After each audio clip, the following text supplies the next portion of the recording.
Good morning and welcome to the Essential Leadership Skills Podcast with your hosts Barb Monson and Glenn Daniels. Our guest today is Nita Sweeny, a best-selling author and founder of the group Mind, Mood, and Movement, helping others support their well-being through meditation, exercise, and writing. Clinically diagnosed with bipolar disorder, anxiety, PTSD, and paranoia, Nita discovered that, in addition to therapy and medication, she needs movement, meditation, and writing to stay alive. This realization prompted her to share her story and offer these techniques to others. Whether she's writing a book, running an ultramarathon, speaking to a group of lawyers, or leading a meditation session, Nita Sweeny's mission is to help people heal their minds. Nita earned a journalism degree from the E.W. Scripps School of Journalism at Ohio University, a law degree from the Ohio State University, and a Master of Fine Arts degree in creative writing from Goddard College. She served as the assistant to writing practice originator Natalie Goldberg for 10 years and has taught writing and meditation for more than 2 decades. We are excited to share the depth of her experience with you in this episode of Essential Leadership Skills, the podcast.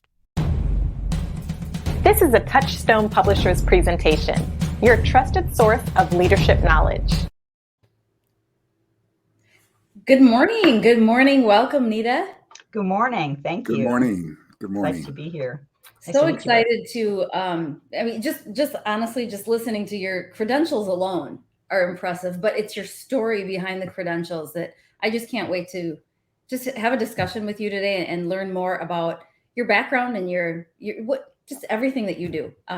Yes. It's incredible. So why don't we just start off with you telling us what we might not know about you? What don't we know about you and how you do your business? This is going to sound weird, but I love unicorns. Really?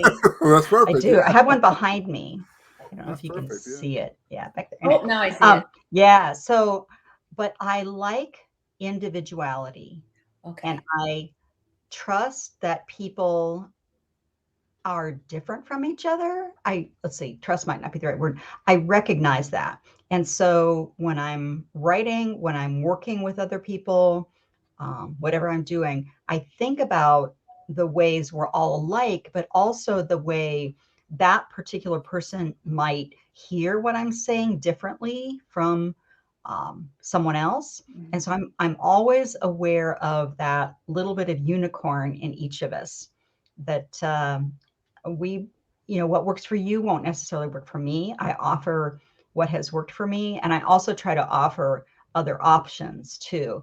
Just because we're a lot the same, but those little differences can make a difference in how we learn, how we achieve, how we get along in the world. So that's probably the one thing, that the unicorn part is probably the one thing people don't know. They don't know. It is. I used to, actually, I haven't done that in a little while. I have this group, which was mentioned, Mind, Mood, and Movement. And I used to post a unicorn, like a meme or something, once a week. And I got away from that because I got really busy with a book launch. And I need to get back to that because people really enjoyed that. So just a little fun thing. Well, it represents so much. Barb, I hope you don't mind me taking a side curve here real quick. But I couldn't help but get attracted to your book, Depression Hates Movement, but mostly because of the fact that it was on the bestseller list for bipolar and running and jogging. Almost 2 different things, but yet I could see how they could tie together. Can you talk to us about how they tie together? Well, for me, movement, and especially running, because that's my love, is a treatment for my bipolar disorder. It's one of the tools in my mental health toolkit. I mean, I have therapy, I have medications, I have meditation and writing practice. But when I added breaking a sweat through movement to, the mix, it really changed a lot of things. And so that's how that first book came about. Was I started running at 48, 49, and it surprised me. I mean, it really surprised me. I did not expect it to make the kinds of changes that it has. I was on 4 medicines, and now I'm on a very small dose of 1. Wow. I don't have to see a therapist as often, except when there's a difficult situation. And I just feel more stable. I was able to get a book published by a traditional publisher, which I had not been able to do. I tried that with a number of other one book in particular, but so it just really changed things in so many different ways. And I know now that there's tons of science behind it. It's not a great surprise to most people, but it was to me. Okay. I think I'm just going to follow up. I think it might be a great surprise to a lot of people. I mean, we think bipolar disease has to be treated because of the chemical imbalance with medication. So And I think that makes a big difference. Yeah, mine is. And we're always careful to watch for any mood imbalance that might require an additional medication, especially a mood stabilizer. That's usually the most common one with bipolar that is effective. But right now I'm on a SSRI Prozac. That's just what I'm on. And for whatever reason, it is working. The movement and the meditation and all the tools. I never know which one's working at any given time, so I try to do them all and try to keep them all in play. But yes, I have excellent. I'm so grateful for excellent mental health care professionals, because not everybody has access to that, and I have good insurance, which not everybody has.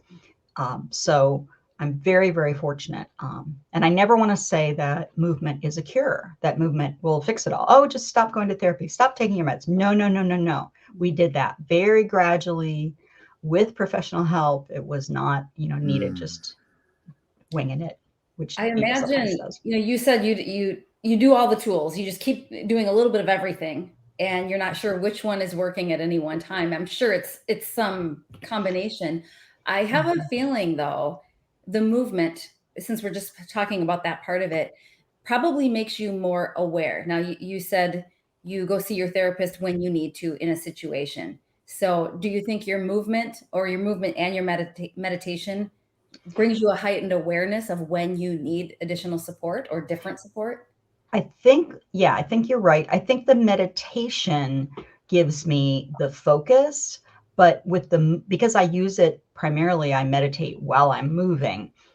Okay. That I do think that combination, though, does bring heightened awareness. And with movement, I'm a runner, and so there is some precision with it, but it's not like weightlifting or ice skating or some other sport that might require the type of intense focus.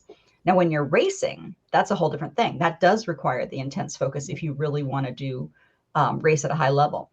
But for me, I think the meditation is probably the part that gives me that self-awareness. I probably am just a naturally proprioceptive person, which also helps. And I'm, I think the term is highly empathic, but I'm just very aware of my emotions, other people's emotions. And so that probably helps me be able to reach out, and willing, which that's another piece, because with medications, there's sometimes side effects. I've gone off them, gone back on, cycled through, and now I'm very willing to trust that my psychiatrist especially will listen to me, and that the things that she says will be helpful, because that's not, not everybody feels that way either. I want to dive a little bit into this meditation, because as a leader, I think some of us understand the power of it, some of us don't. But I'm always kind of curious as to how best to meditate. I mean, when you're running and meditating, so you have movement, do you try to focus on no thought, or do you do an affirmation? Can you just kind of lay out, teach us how to meditate that you do? Sure. Now, the way that I meditate is only one way to meditate. Let's go back to that unicorn. But the way that I meditate is to choose an interval of time or a distance. So maybe the first mile, or maybe, I don't know, the first 10 minutes, something like that. Make it 5, make it very doable for someone who's never done it. So pick that first, because that's a little container, and it helps your mind not freak out and think, oh my God, I have to do this for 10 miles, something like that. Yeah. So pick that kind of interval, and then choose what we call an object of meditation. So that could be any of your senses, anything that comes in any of your senses, or your thoughts. Your senses are usually easier, like body sensations are usually easier than thoughts, because thoughts can be sticky and you end up just, thinking about the grocery list and all that stuff. So after you get some focus, you can work with that. So for me, I have a congenital defect in my left ankle. My bones are too close together. So there's always a little bit of extra sensation in my left foot that's not in my right foot. So it makes it an easy object of meditation.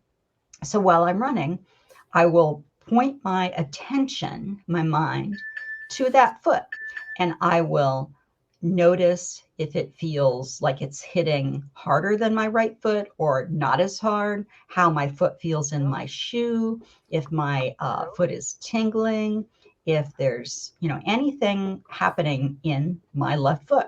I also get really curious. What does left foot feel like? What is this thing we all think about as, oh, we know what this is. Well, do we? What is left foot? I also notice what we call impermanence.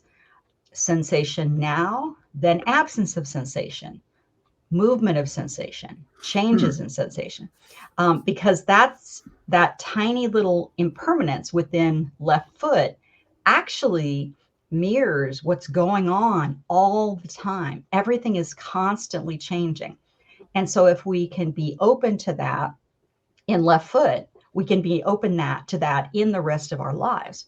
So and the mindset that we try to bring to it is called equanimity, which is curiosity, open-mindedness, kind of a balanced mind, not reacting.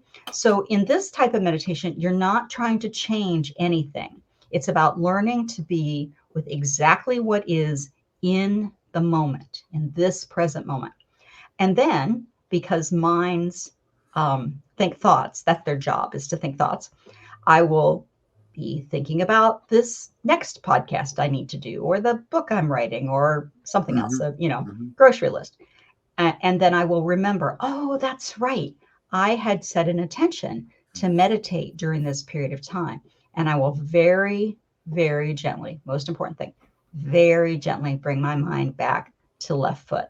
So it's a training, it's a muscle building of focus, calm, concentration, tolerance, resilience, done very gradually with little things like that. You can use your vision. One of my favorite things is the color green.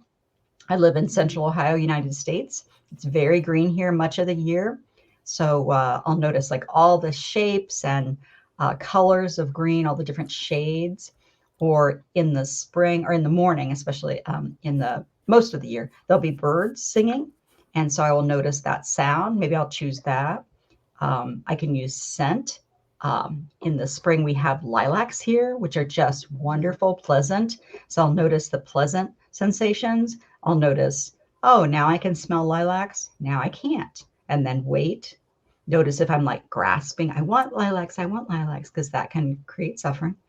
And so that's probably a little bit longer answer, but that's how you do it. And the remembering and the gently bring your mind back. Those are really, really important because we're so used to trying to force ourselves to do things, especially as leaders, we need to make this happen, which in many areas of our life, we do take action. We do want to be strong. We do, but if we're only using the exact amount of energy that we need, we're so much more efficient. And that's part of this process, is learning that. Wow. I feel like I just went to school. That Me was too. that was so helpful because I always, and maybe this is just me speaking it over myself, but I always think I have a very busy brain.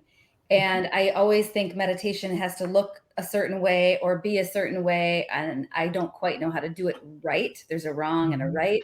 And you made it simple and achievable, but while still lending credit to how powerful it actually is. But even just starting as small as an awareness of a sensation or a scent or something visual. And the whole key is focus. And I just think that alone was so helpful. So helpful. Thank you. I'm really glad. It's the combination of focus with equanimity. It's like focus with the awareness that, oh, I want this thing, and how that causes a type of pain, actually, or the reverse. I don't want this thing, and pushing away, the feeling of pushing away. Whereas with equanimity, maybe my foot hurts. Can I just investigate what that feels like? Is it sharp? Is it cold? And so, because that's all transferable. to the rest of our life. We're going to have someone that's unpleasant that we have to deal with, and we're going to have someone that we want to deal with, all of that. And then neutral things too. We talk about a meditation on boredom. So you're in the grocery line and it's not moving fast enough. Excellent opportunity. What does boredom feel like? Where do I feel it in my body? What thoughts are arising? Especially if the person in front of me has 16 items in the 15-item line. Perfect opportunity for meditation. What does that irritation feel like? Where do I feel it? So yeah, I'm glad it was helpful. Yeah, very. There's a lot more of that. The book has, I think the new book, which is Make Every Move Meditation, has, I want to say there were over 20 different exercises. And it's so adaptable because you can pick whatever you're doing and whatever sense is appearing to you. You can make that choice. So that's part of why I love it. That's why I keep, I've studied all kinds of different techniques for wellness and well-being. And this is just the one I keep coming back to because for me, it's been the most effective and adaptable. Every now and then I come across something or someone says something, and we used to call it tweetable moments, but I don't call it tweetable moments. I call it a writable moment.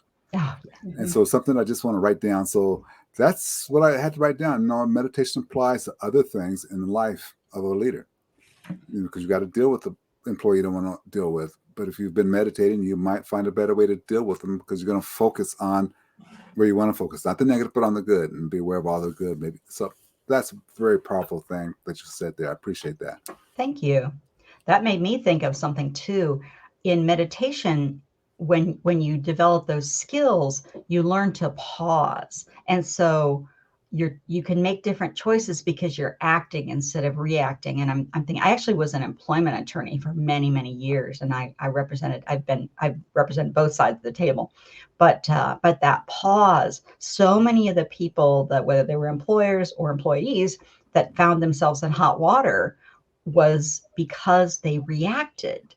They didn't act. They reacted in a way that was, unhealthy for everyone and dangerous sometimes. And so having that skill of being able to pause and choose your action as opposed to reacting, which a lot of us, I still do that too, has been really powerful for me in a lot of areas of my life. I'm going to interrupt before Barb gets here again, because there's one thing I want everybody to kind of notice. What Barb is really good at, but Glenn's not so good at. Barb will pause. It's almost like hasn't prepared her question until she hears what you have to say. Then she pauses. That is really powerful. And that's what makes a good interview, I think. Sometimes people want you to just fire back the questions, but that pause that she always does is something that I think we all can emulate. And it really works well in the leadership when you're coaching or counseling somebody. So thank you for that quick reminder. I appreciate that. Thank you for the compliment. Other people always see things in us we don't see, right? I think Glenn is a brilliant interviewer. And I'm learning from him as we go. I'm learning to pause. From someone who hasn't mastered any of this meditation, that's a high compliment. Nita, you were in employment law, and I know you speak to lawyers.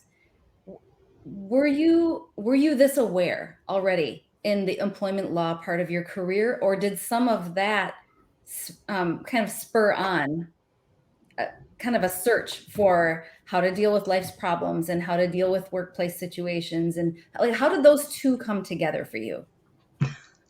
I love this question because the answer is another one of those things that is kind of quirky and fun. There was this guy, and I was dating him, and I really liked him. And I'd heard of meditation, but I didn't really know anything about it. And I was practicing law at the time. And he said, "You want to sit?" And I said, "You want to what?" And he meant, "Do you want to meditate?"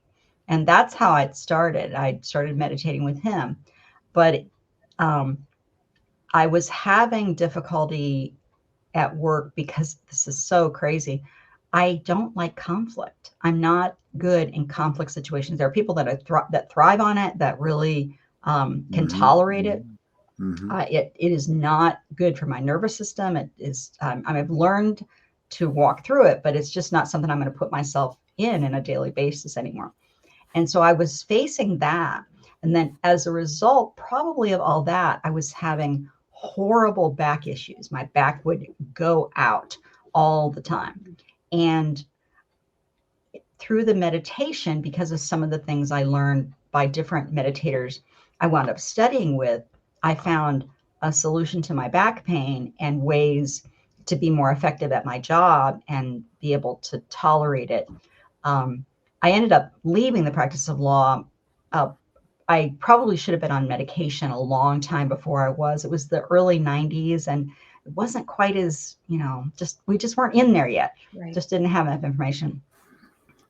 And it was such a bad job fit. It just really was. I mean, I was good at it. I was a partner. I did, but the toll was too much. So I did end up leaving, and I left as a result of a major depressive episode, which the nervous breakdown is what they might call it. And so in that, it was sort of like the caterpillar has to turn to goop before they come out on the other side and become, the butterfly that can fly. And that's what it felt. I had to go all the way to goop and end up hospitalized in treatment. But through that, I found the power of meditation because it kept me grounded. It kept me centered. It kept me learning these skills to focus. And so, I think what I was, as opposed to aware, was hypervigilant. And that's different from the type of focus that you learn in meditation. And so that's actually something I work with, is I have too much, you might call it jittery focus. Whereas in meditation, we want a little bit calmer focus. And I've worked on that, it's been 30 years now. So it's much, much better. But every once in a while, I still have that situation. So I brought to it my natural tendency to be a hyper aware person. Right. For me to pick up on, the raised eyebrow, the tiny tilt of the head, the little tiny cues that some people don't get. And we might call it emotional intelligence. Some people might call it that. But I didn't know how to use those strengths. I now see them as strengths. I didn't know how to use them, and they became kind of detrimental. But it made me meditation interesting to me, because I already had kind of that ability to be awake to all of that. I find that kind of interesting on a lot of different levels. But what I'm a little bit confused about, and I'll ask for your coaching, it was a big thing that caused you to move into this idea of what meditation is all about, and caused you to kind of change things around. Like I said, things happened in life, it became a big issue. Yet, though, you talk a little bit about tiny actions lead to audacious results. They lead to huge. Can you kind of coach me on that a little bit? Sure. So the problem, or let's not call it a problem, the lack of skill that I had that caused me to leave the practice of law was the inability to it was like a denial thing, I think. I kept thinking, if I just worked harder, if I just could make myself tolerate this. I went into the whole manifest your destiny kind of stuff, and listened to a lot of different thought leaders about, feel your fear and do it anyway. And I did that. And unfortunately, I think I have deep wounds from that, so there's the tiny actions that I could have taken, was listening to myself and getting help much sooner, because I just kept thinking that I could. I came from a family of people that were really hard workers, and I grew up on a farm, and so you just worked harder. That's what you did. If the post would not go on the ground, you got a bigger sledgehammer and you hit it harder. That's just what we did. And so that did not work for me. So when I learned about the tiny actions leading to audacious results was when I started running, and that was many years later, many years later. I'd been writing. I had been in and out of different types of employment arrangements, things like that. And the training plan that a friend of mine was doing that I eventually looked up without, telling the whole story, which is in the first book, Depression is a Moving Target. It said 60 seconds of jogging. It did not say 2 minutes. It did not say running. It didn't even say 1 minute. It said 60 seconds. And at that point in my life, that was when I left the practice of law, that was the most dangerous, dark place I've ever been in. But I came to another dangerous, dark place. I would say it was the second most dangerous, dark place. And that was in 2007, kind of through 2009, which is when I saw this social media post by this friend who said, this running is getting to be fun. And I thought, those words don't go together. Run, fun, nope, they don't. Those do not, nope, don't go together. So I looked up her plan after a while, and there was something about that just made me think, I think I can do that. And so that step, again, chunking it down of putting on my ancient sweatpants I hadn't had on in forever, digging the shoes out of the back of the closet, leashing up the dog, walking down to this hidden ravine area, very beautiful ravine area near where I live because nobody could see me. And then, taking my digital timer and setting it for 60 seconds and just jogging, it set in motion. It didn't fix everything, obviously, but it set in motion a series of other steps. And I think overwhelm, I know it's a problem for me. It's a big problem for a lot of people. Just that sense that everything is too much. I think, especially after the pandemic and so many things changing, and the way we work has changed, and there's just so much. People are still very overwhelmed and continue to be overwhelmed. And so that's why I just really emphasize tiny little steps, tiny little things. Because what is a phone call made of? But you have to call somebody.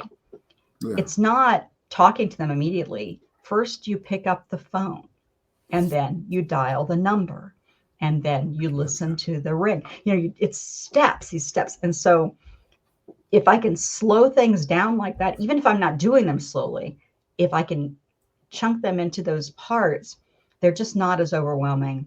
And as someone who's, a highly anxious leader, let's just say, that kind of thing really, really helps me. Good.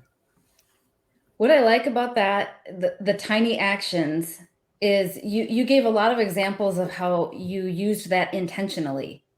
And intentional use of tiny actions leads to greater things. But I think a lot of us, especially when we're living on autopilot, which honestly, a lot of us do, we also have a series of tiny actions that lead to audacious results, but in the negative, not the positive.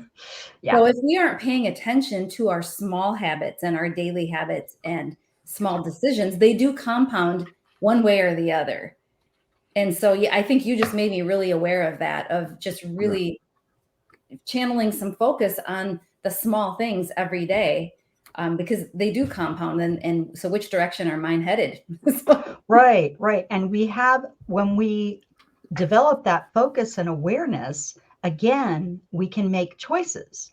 Because like you said, we have to be on autopilot some of the time. We can't be conscious. Mindfulness isn't 24/7.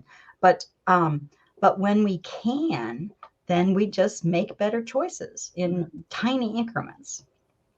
Yeah, thanks for pointing that out, because that's really true. I feel like the depth of your understanding and experience, we would not have enough time talking all day. So it's really hard to just extract the golden nuggets. I think what strikes me is how well you have taken what could be labeled as limitations, and you've made every one of them an asset, even to the degree of having something with your ankle that would hinder or stop anyone else from running at all, let alone ultra marathons. But you turned it into an asset as a tool for you to meditate on. So absolutely incredible. I think you really have a gift. How do you use that in your work? What are you doing right now to help and serve others with this? Right now, I'm focused on the books, on getting the books out there, because that's probably my easiest thing to do. And because I still do have mental health challenges, I mean, I will always, that's a way for this off the scale introvert. I mean, interviews like this is great too, because you guys get it out for me. You know, I talk to you and then you guys promote it. But the books are the main thing. And then I do a lot of little tiny videos. I actually got on TikTok, not because I want to, you know, I don't know, flip backwards off the falls you shouldn't jump off of or something like that. But I had these little 1 to 2 minute videos of how I choose an object of meditation on a run or a walk. And so I posted those on Instagram for a while, and I still had them. So I just posted all of them on TikTok recently, and they're up. Some of them are up on YouTube. I'm going to start kind of doling them out gradually on YouTube. So that's another way I kind of help. I do lead meditation in my community. I live in Upper Arlington in Central Ohio, United States. And so so sometimes I have meditation classes, but it's been the kind of thing where I've had to learn to balance, because I still have challenges. And so I am very careful to limit myself to what I can do well, because I don't want to do things that are just sort of, you know, half baked. I really want what I present to be helpful to people and to be a quality product, quite frankly. Yeah. So yeah. And for me, the books are very consuming. I mean, that's really, you're just all in. I can't, a lot of people I know a ton of authors, and they can write more than one book at once. I don't know how they do it. When I'm in, I'm like in the bucket. That's it. That's all there is me in that book. And I do have a husband, a dog, but they, you know, I mean, I've gone to a hotel for a week and to just write, because I just have to be in that container of the book. And so, yeah, but I think the books are probably the best way. And I hopefully you'll share the link there. I see. And, but yeah, like I said, social media is sort of a way to get little tastes. There's also some freebies on my website, nitasweeny.com. I have a book called, it's oh my God, I just totally blanked on the title, but it's 3 Ways to Something. Anyway, it's about like it's 3 methods for mental health wellness. Sorry, I just blanked on the freebie. I haven't said it in a little while because I've been so focused on talking about Make Every Move a Meditation. And then there's some other little freebies on my website too, just to try to get people some information. You're talking about the, what is it, 3 tools for happier, healthy mind? That's it. 3 tools for the happier, healthier mind. Yeah, it had a different name, and then we rewrote it and gave it it's the same, it's a similar content, but I rewrote it because it just feels like it, again, I want to share a quality product, and it didn't feel like that was my best work. And so, so we redid the title, and it's just, I just lost it there for a minute. I had it earlier, but I'm so sorry. Thank you. Thank you so You're much. welcome. Because I saw that and I downloaded it, just haven't read it yet. So, yeah, that's okay. It's my 3, because my big 3 are movement, meditation, and writing practice, and writing as an exploratory tool, which eventually, to me, it led to publication, but writing as a practice, as a kind of a meditative practice. Before we go to the last question, tell us a little bit more. When you say writing, do you mean like journaling, or do you mean writing a full-blown book, or what do you mean? Well, both. For me, I studied with a woman named Natalie Goldberg, who's a Zen practitioner, and she combined meditation with writing. So it's like journaling, but you do it timed. So 10 minutes, 20 minutes. So you have, again, that container, like what you do with meditation, you have that container.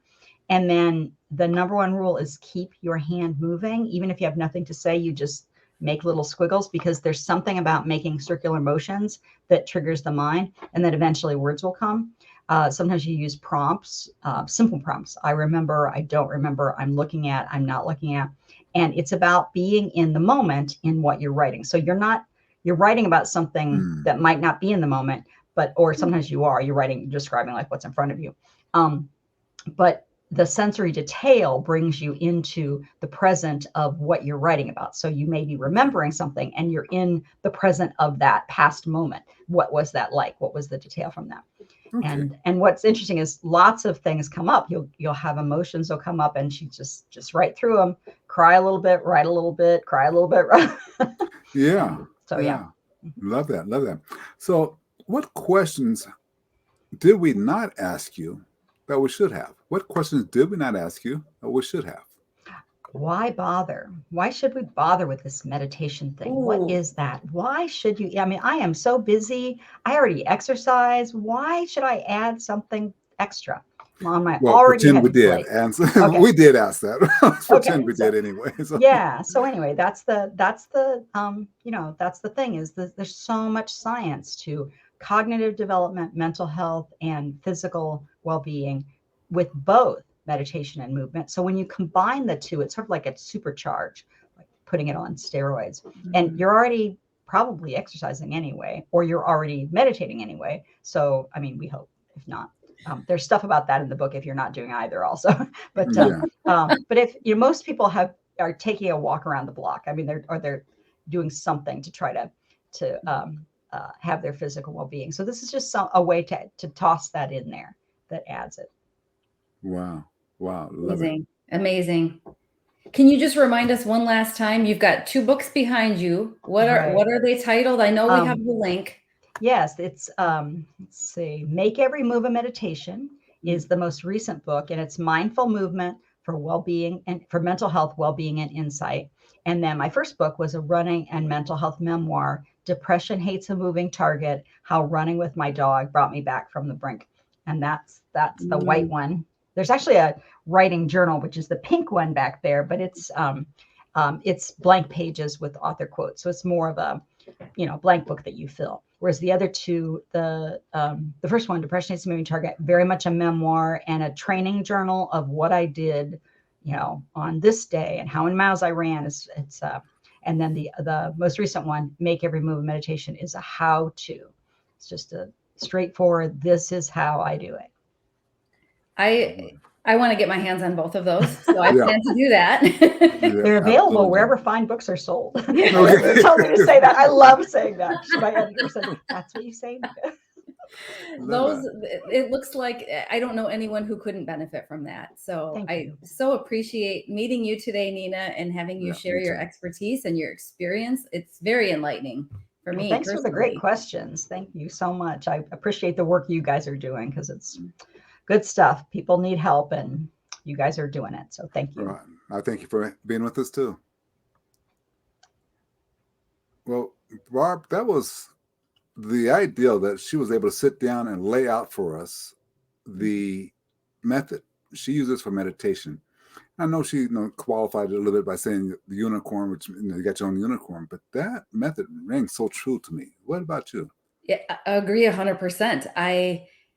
I feel like I have maybe permission now to look at it again.